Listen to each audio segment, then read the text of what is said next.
So I hope कि आप सब लोग बहुत अच्छे से पढ़ रहे होंगे। सिर्फ 2 दिन रह गए हैं आपके एग्जाम के लिए, 2 भी नहीं, 1 दिन रह गया है। आज मैं आपको कुछ 11 से 12 क्वेश्चन ऐसे करवाने वाली हूँ जिनसे एक आधा क्वेश्चन आपको पक्का आ सकता है और उनके साथ डिटेल भी बताऊंगी। फटाफट से आ जाओ क्लास के अंदर। अपनी क्लास को शेयर भी कर देना, वीडियो को लाइक करना। 100 क्वेश्चन आप प्रीवियस क्लासेस की जरूर देखो, उनमें से आपको एक आधा क्वेश्चन ऐसा भी है कि बहुत से क्वेश्चन उन एक आधी वीडियो में से बहुत से क्वेश्चन आ जाएं। ठीक है, 101 क्वेश्चन आज हम करने जा रहे हैं। उससे पहले लास्ट चांस है आप लोगों के पास, अगर आप 15 के एग्जाम के लिए अभी भी क्रैश कोर्स के लिए ऑप्ट करना चाहते हैं तो 3499 का, ओनली 350 का लाइव रिकॉर्डेड एमसीक्यू क्लास। तो जितनी भी मैंने अभी तक आपको एमसीक्यू स्पेशल एमसीक्यूज करवाए हैं ना बीएफयूएचएस के लिए, वो सारी क्लासेस मैं आपको दूंगी। प्लस कल एक बड़ी क्लास लेने वाली हूँ मैं बैच में, उसी के साथ आपको टेस्ट सीरीज मिलेंगी। 2 दिन है आपके पास, उन टेस्ट सीरीज को सॉल्व करके आप डाउट भी क्लियर कर सकते हो।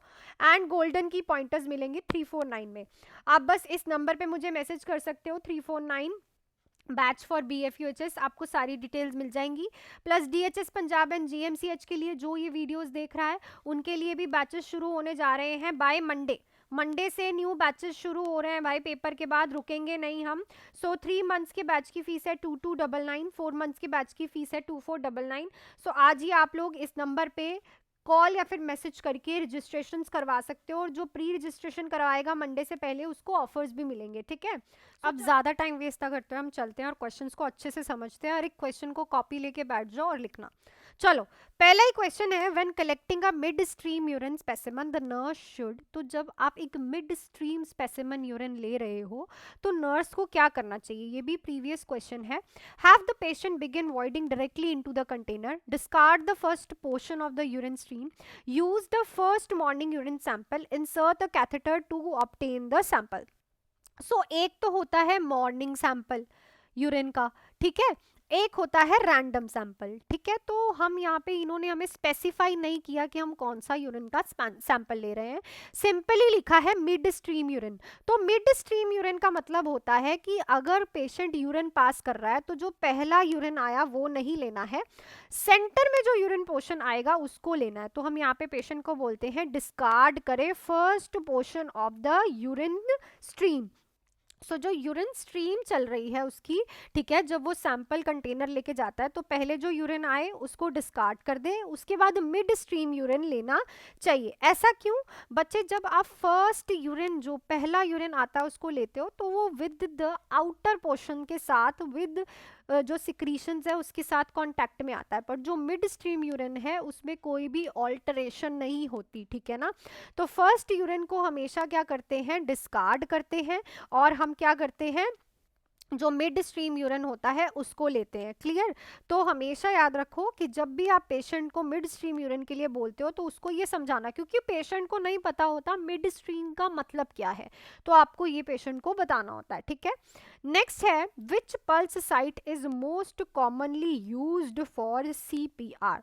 सीपीआर देते टाइम आप कौन सी जो पल्स है वे यूज करते हैं, ठीक है ना। सीपीआर जब आप करते हो एडल्ट्स में तो कौन सी पल्स जो है वो यूज करते हो, ठीक है, तो इट इज ऑप्शंस हैं आपका रेडियल, आपका brachial, carotid and femoral pulse. तो देखो, आप हमेशा कैरोटेड पल्स जो है सीपीआर में जो है क्या करते हो, चेक करते हो। ठीक है, तो कौन सी पल्स की साइट है, तो देखो करते क्या है हम, सेंटर, सबसे पहले तो सेंटर ऑफ द नेक को आपको देखना है। सेंटर ऑफ नेक पे आप अपनी जेंटली फिंगर्स जो है ग्रूव करते हो, ग्रूव का मतलब होता है करना है, और कितने के लिए पल्स आप फील करते हो, फॉर 5 सेकेंड्स। ठीक है, क्या करोगे, feel the pulse for 5 second. हाँ, ये इससे ज्यादा नहीं करते आप, ठीक है ना, नॉट मोर देन। अगर आपको पल्स फील नहीं हुई 5 सेकेंड तो आप एटलीस्ट 10 सेकेंड्स के लिए कर सकते हो, but not more than 10 second. More than 10 seconds. ठीक है, इससे क्या होगा कि अगर आप CPR में, ठीक है, ज़्यादा देर तक कैरोटिड पल्स को पाल्पेट करोगे, चेक करोगे, तो जो ब्रेन को ब्लड फ्लो जा रहा है वो रुक जाएगा और पेशेंट और ज़्यादा कॉम्प्लिकेशन में जा सकता है। ठीक है, तो कैरोटिड पल्स जो है हम यूज़ करते हैं। CPR मेनली हम देते ही क्यों हैं? ठीक है, CPR इसलिए देते हैं ताकि हम रीस्टोर कर पाएँ ऑक्सीजनेटेड ब्लड फ्लो ब्रेन को और हार्ट को, और जो टिश्यूज जो हैं डेथ होने जा रही है उनकी डेथ को डीले कर पाएं। ठीक है, CPR का मतलब ये नहीं होता कि पेशेंट को दोबारा से जो है हार्ट अटैक नहीं आ सकता, आ सकता है, पर उस जो अटैक को हम डीले कर दें ताकि हम उसे फटाफट हॉस्पिटल लेके जाके ट्रीटमेंट प्रोवाइड कर दें। क्लियर? नेक्स्ट है the nurse assess a patient with oedema and notes the indentation remains for prolonged time after pressing the skin. तो जब आप एडिमा चेक कर रहे हो पेशेंट का, ठीक है, सो आप देख रहे हो कि पेशेंट को जो एडिमा हुआ है वो बहुत लंबे समय तक स्किन जो है वो प्रेस ही रह रही है। ठीक है ना, स्किन जो है वो प्रेस ही रह रही है। तो वो कौन से वाले लेवल, कौन सी क्लासिफिकेशन का जो है एडिमा है? ठीक है, क्लासिफिकेशन पूछी है इन्होंने हमसे, कौन सी क्लासिफिकेशन का एडिमा है। सो आपके पास ऑप्शंस हैं +1 पिटिंग एडिमा, 2+ एडिबिंग pitting edema, 3+ pitting edema, 4+ pitting edema. So it is जो फर्स्ट प्लस होता है उसमें 2 mm और उससे लेस पिटिंग एडिमा होता है। ठीक है, जो 2+ होता है उसमें 2 to 4 mm पिटिंग एडिमा होता है। जो 3 होता है that is 4 to 6 mm pitting oedema होता है, और जो 4 होता है दैट इज 6 to 8 mm का पिटिंग एडिमा। सो पिटिंग एडिमा क्या होता है? जब पेशेंट के इंटेंडेशन जो है लास्ट रहे 2 to 5 मिनट्स तक, जो है पेशेंट की स्किन वापस ही ना आए। आपने स्किन पे प्रेस किया, 2 से 5 मिनट के अंदर जो स्किन है वापस ही नहीं आ रही।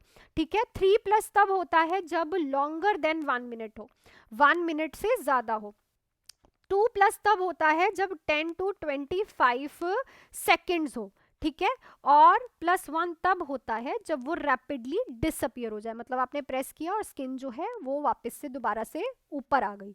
ठीक है, सो इस तरह से एडिमा की क्लासिफिकेशन जो है आपको याद रखनी है पिटिंग एडिमा की। तो यहाँ पे इन्होंने बोला था प्रोलॉन्ग्ड टाइम आफ्टर पासिंग, तो प्रोलॉन्ग तो वही हो गया 2 से 5 मिनट। ठीक है, तो इट्स 4+ पिटिंग एडिमा। चलो नेक्स्ट है A patient is experiencing dyspnea. The nurse priority action is, तो एक पेशेंट को ब्रीदिंग करने में प्रॉब्लम आ रही है, तो आपका प्रायोरिटी एक्शन क्या रहेगा? Provide a high calorie diet, administer prescribed pain medication, elevate the head of the bed, limit the patient fluid intake. So जब भी किसी पेशेंट को डिस्पनिया होता है तो नर्स का काम होता है कि एलिवेट कर दे हेड ऑफ द बेड। ठीक है, क्या करना है? एलिवेट कर दे हेड ऑफ द बेड। इससे क्या होती है? लंग्स एक्सपैंड होते हैं, और जो पेशेंट को सांस लेने में प्रॉब्लम हो रही थी, ब्रीदिंग की प्रॉब्लम, वो क्या हो जाती है? ठीक हो जाती है, इजीली ब्रीथ कर पाता है पेशेंट। ठीक है, चलो नेक्स्ट है the best site for an intramuscular injection in the adults. तो एडल्ट्स में बेस्ट साइट कौन सी है? IM की, deltoid muscles, ventrogluteal, dorsogluteal, vastus lateralis. तो it is always a ventrogluteal muscle जो होती है दैट इज द मोस्ट और बेस्ट साइट होती है जहाँ पे आप पेशेंट के IM injection in the adult लगाते हो। नेक्स्ट है when preparing a sterile field the nurse. तो जब आप स्टराइल फील्ड को प्रिपेयर कर रहे हो तो नर्स को क्या करना चाहिए? ऑप्शंस हैं open the side flap of the sterile pack away from the body, place sterile gloves on before opening the pack, turn the back to the sterile field to gather additional supplies, reach over the sterile field to arrange instruments.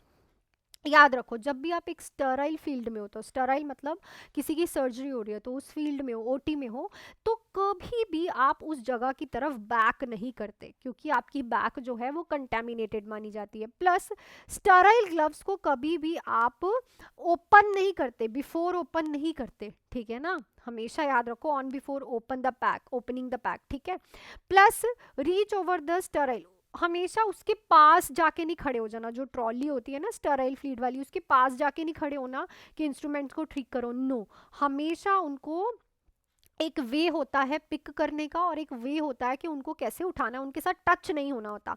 और हमेशा जो भी आपका Sterlite pack का flap है, first open the first flap of the sterile pack away from the body. जब आप किसी चीज़ को ओपन भी कर रहे हो स्टराइल फील्ड में, तो उसको अपनी बॉडी से अवे रख के ओपन करना है, ठीक है। So the right option is the nurse should open the first flap of the sterile pack away from the body. So option number A is right. So I think clear हो रहे होंगे questions आप लोगों को। Next question पे चलने से पहले बच्चे, सो 3499 का हो गया है क्रैश कोर्स का जो, सो 2 दिन ही बचे हैं आपके पास। इसमें आप लोगों को, आप मुझे इस नंबर पे मैसेज करके लिख सकते हो 3499 BFEHS स्पेशल क्रैश कोर्स, जिसमें आपको जितनी भी मैंने अभी तक स्पेशल क्लासेस ली हैं MCQs की, वो रिकॉर्डिंग्स मिलेंगी, प्लस एक कल जो क्लास लेने वाली हूँ वो आप लगा सकते हो लाइव, प्लस आपको उन्हीं में ही टेस्ट सीरीज मिलेंगी। इन 2 दिन में आप वो अच्छे से टेस्ट कर सकते हो, प्लस गोल्डन की पॉइंटर्स मिलेंगे जो कि 200 प्लस है, ठीक है। न्यू बैचेस जो हैं DHS एंड GMCH के लिए स्टार्ट हो रहे हैं मंडे से। 3 मंथ्स का बैच है, 4 मंथ्स का। 3 मंथ्स के बैच की फीस है 2299, 4 मंथ्स के बैच की फीस है 2499। सो live and recorded full fledge 0 से स्टार्ट होने वाले बैच हैं, तो आप ज्वाइन कर सकते हो मेरे से। इस नंबर पे डिटेल ले सकते हो अगर कोई बच्चा DHS पंजाब एंड GMCH के लिए जा रहा है। सो चलती हूँ अब नेक्स्ट क्वेश्चन पे। The Glasgow coma scale is use to assess. तो जो ग्लासको कॉमा स्केल होता है वो किसके लिए असेस करते हैं? Pain intensity, cognitive function, level of consciousness, risk of infection. So obviously level of consciousness के लिए चेक करते हैं। ग्लासको कॉमा स्केल में हम 3 चीज़ें चेक करते हैं। EVM, ई से होता है आई का verbal response, I response and motor response, ठीक है। सो इन तीनों चीज़ों को हम चेक करते हैं, उसके अकॉर्डिंग हम उनको मार्क्स देते हैं, और जो पेशेंट है इसी के अकॉर्डिंग हम लेवल ऑफ कॉन्शियसनेस चेक करते हैं।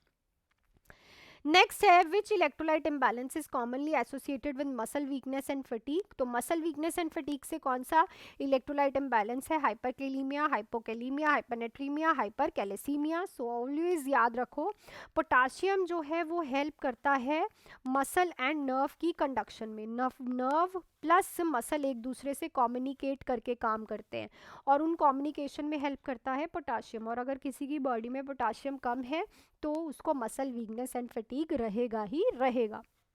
नेक्स्ट है a patient report dizziness when moving away from a lying to a standing position, this condition is called as. तो एक पेशेंट लाइंग पोजीशन से स्टैंडिंग पोजीशन में जब जा रहा है तो उसे डिजीनेस फील हो रही है, तो इसको बोलते हैं syncope, orthostatic hypotension, postural hypertension, vasovagal response. तो it is known as orthostatic hypotension. Orthostatic hypotension क्या होती है कि अगर एकदम से पेशेंट खड़ा होता है तो वीनस रिटर्न और वीनस फ्लो प्रॉपरली एकदम से हो नहीं पाता, जिसकी वजह से पेशेंट को चक्कर आते हैं और डिजीनेस फील होती है। क्लियर? नेक्स्ट देखो, when performing oral care for an unconscious patient the nurse should. तो जब आप एक पेशेंट को ओरल केयर दे रहे हो तो नर्स क्या करेगी? Place the patient in a supine position, use a soft tooth brush and tooth paste, turn the patient head to side to prevent aspiration, avoid using any oral cleaning solution. So जब भी patient, कोई unconscious patient है ना बच्चे, और उसको आप oral care दे रहे हो तो एस्पिरेशन के बहुत चांसेस होते हैं, तो ओरल केयर हमेशा उसको हम उसका एक साइड को हेड करके देते हैं ताकि स्क्रीशन साइड से ड्रूल आउट होती रहे, ठीक है। अदरवाइज पेशेंट को एस्पिरेशन हो जाएगी। नेक्स्ट है the normal range of potassium level is. तो देखो सारे लेवल्स चेक करके जाना, सोडियम का, क्लोराइड का, ठीक है, जितने भी नॉर्मल होते हैं। बन का बहुत बार पूछते हैं, वो क्रेटिनिन का बहुत बार पूछते हैं, जितने मैं लिख रही हूँ इनको अपनी कॉपी पे लिख लो, ठीक है। कैल्शियम का नॉर्मल लेवल पूछते हैं कितना होता है, ठीक है। सोडियम का पूछते हैं, पोटाशियम का पूछते हैं। सो ये सारों के नॉर्मल लेवल्स जो है अच्छे से चेक करके जाना, ठीक है। 2.5 से 3.5 माइक्रोक्यूलियम पर litre, 3.5 to 5, 5.5 to 6.5, 6.5 to 8. So it's a 3.5 to 5 माइक्रोइक्विवेलेंट पर लीटर। यहाँ पे पेशेंट को हो रहा है हाइपोकैलीमिया, यहाँ पे पेशेंट को हो रहा है हाइपर कैलीमिया। और जब भी पोटाशियम की बात हो तो याद रखो it is an cardiac ion. ये सीधा सीधा अगर इसका ऑल्टरेशन होता है तो ये हार्ट पे इफेक्ट डालता है, ठीक है। नेक्स्ट है when administrating oxygen via nasal cannula the maximum recommended flow rate. तो जब आप नेजल कैनुला के थ्रू, किसके थ्रू? नेजल कैनुला के थ्रू क्या दे रहे हो, ऑक्सीजन दे रहे हो, तो आप कितना फ्लो रेट दोगे? ऑप्शन है 2 लीटर, 4 लीटर, 6 लीटर, 8 लीटर। तो चलो भाई लिख दो जल्दी जल्दी से, जिसने भी कमेंट करना है इस वीडियो पे कि कितना फ्लो रेट जाता है आपका नेजल कैनुला का, ठीक है। सो आई होप आज मैंने 12 क्वेश्चंस कराए हैं आपको, हर एक क्वेश्चन का, और पिटिंग एडिमा वाला क्वेश्चन बहुत इंपॉर्टेंट है, याद रखना इसको, ठीक है। ब्रेकियल पल्स, कौन सी पल्स चेक करते हैं, ये सारी चीज़ें भी आपको अच्छे से याद होनी चाहिए। जो मैंने आप लोगों से कल क्वेश्चन पूछा था कि इनमें से कौन सा डिपेंडेंट नर्सिंग इंटरवेंशन, डिपेंडिंग मतलब कि नर्स जो एक्शन कर रही है वो किसी पे डिपेंड होके कर रही है, तो वो है कि जब नर्स कोई मेडिकेशन, ठीक है, प्रिस्क्राइब वाली एडमिनिस्टर करती है, तो वो खुद से नहीं कर रही ना, वो उसको ऑर्डर हुआ है, वो किसी पे डिपेंड है तो कर रही है, ठीक है। सो राइट ऑप्शन रहेगा option number 2। So that's it for this video. Video अच्छी लगी है तो वीडियो को लाइक शेयर एंड सब्सक्राइब कर लेना। बाकी इस नंबर पे कॉल या फिर मैसेज करके आप 349 वाला बैच ज्वाइन कर सकते हो, जिसमें live recorded MCQ class, test series, golden की पॉइंटर्स आपको मिलेंगे। इस नंबर पे मैसेज कर दो 349 के लिए। एंड मंडे से स्टार्ट हो रहे हैं डीएचएस पंजाब एंड जीएमसीएच के 3 एंड 4 मंथ्स के बैच। फीस बहुत अफोर्डेबल है, लाइव एंड रिकॉर्डेड है। So this is it for this video. अच्छे से पढ़ो, कल एक बहुत बड़ी क्लास आने वाली है आप लोगों के लिए यूट्यूब पे। So all the best, do hard work and make your parents proud.